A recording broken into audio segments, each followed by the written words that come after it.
to another session of Fun with Helmets. Today we're going to be hitting the Asian countries of the helmets we have, and what we have out here isn't everything we have from Asia, but we don't have room for it. A lot of it's put up into our storage. I want to start with the ones that are a little bit farther out. That's Mongolia. This is the Mongolian fire helmet, and it's this was also used in Eastern Europe too. But the Mongolians adopted it. Today they wear a military helmet, but this is what they wore back in the 60s and 70s. Then we drop down to Korea. This is a Korean helmet. They don't use this helmet much anymore over there. It's got a built-in face shield, and of course it has the neck protector that comes down the back. It's really kind of a cool helmet, but for some reason they didn't care for it, and they've kind of quit using this style of helmet over there. But it's pretty good helmet to have in a collection. Actually, it's not a bad fire helmet at all. I'm going to go to Taiwan. This is a Taiwanese helmet, and this is actually made by a gentleman in England called the Joe Bird Helmet Company. They make fire helmets and motorcycle helmets and whatnot. It has a very nice liner on the inside. It's a very comfortable fire helmet. Unfortunately, it wouldn't pass NFPA because there's some things that it's missing. But it is a very good helmet, and Joe spent a lot of time on this. He also developed the Mexican helmet that we showed you in earlier sessions. Pretty nice little helmet. That's what they're wearing in Taiwan. This is Japan. This is one of the antique helmets we have from Japan. And this was actually used back in the late 30s, early 40s and whatnot. It was there during World War II. This is actually a wool material that has a fire retardant in it. The helmet itself has the national insignia of the Japanese fire service, but the helmet itself is actually made out of a wicker basket, a wicker woven basket, and then it's covered with this material, so I assume they didn't plan on getting hit too hard in the head. This is also the national insignia of the Japan Fire Service. This is kind of neat. You know, before we ever had ear laps or any other covers, the Japanese had these. And the reason they have them is when you get a fire in this era, in some of the Japanese villages, there was so much bamboo and paper that was used for construction. The small shards of that material would be floating through the air. And if you didn't protect your neck and your shoulders and whatnot, you get that down to where you get a little burn. So they put this on, and it was a pretty cool helmet. Very rare.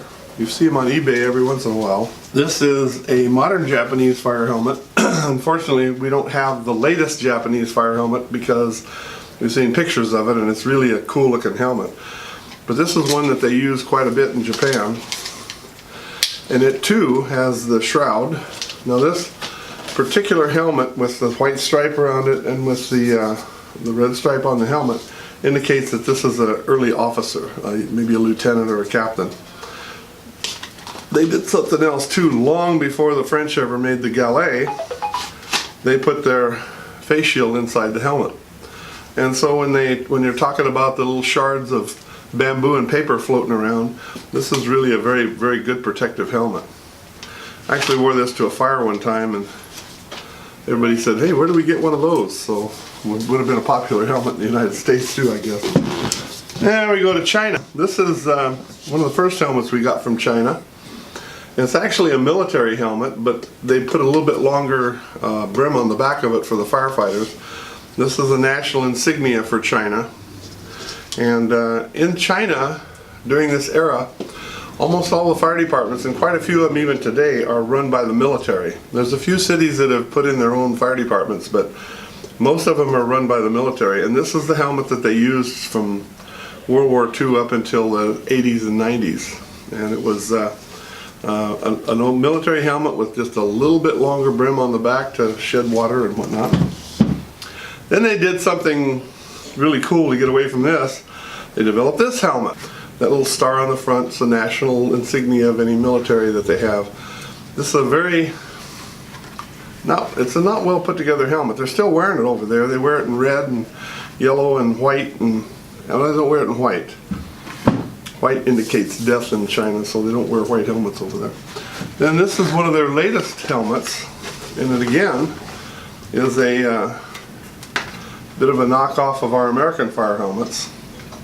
Again, it has the Chinese national emblem on the front of it, and has a face shield, and then it also has the cover down the back. This helmet will only fit about a size 7¼ head, American style. It won't fit anything bigger than that, but they put a lot of thought into it when they build it, but that's what they're wearing today. And you see these all the time. If you go on YouTube and put on Chinese firefighters, you'll see them wearing this kind of helmet. That's most of the Asian helmets that we have on display in our box. I wanted to show you something else. I was thinking about doing this from now on when we're putting the different helmets in. If I get a certain area and I have a special toy from that era, or that area that we're having the helmets from, I thought I'd showcase that also. This is something I got a long time ago, and as you know, a lot of our collection is toys. We probably have more toys than we have anything else. And this is a very unique ladder truck. Can you see that with the camera? Or should I put it out front?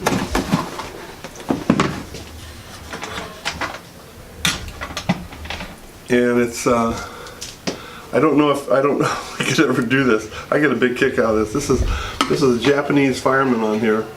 You push the button.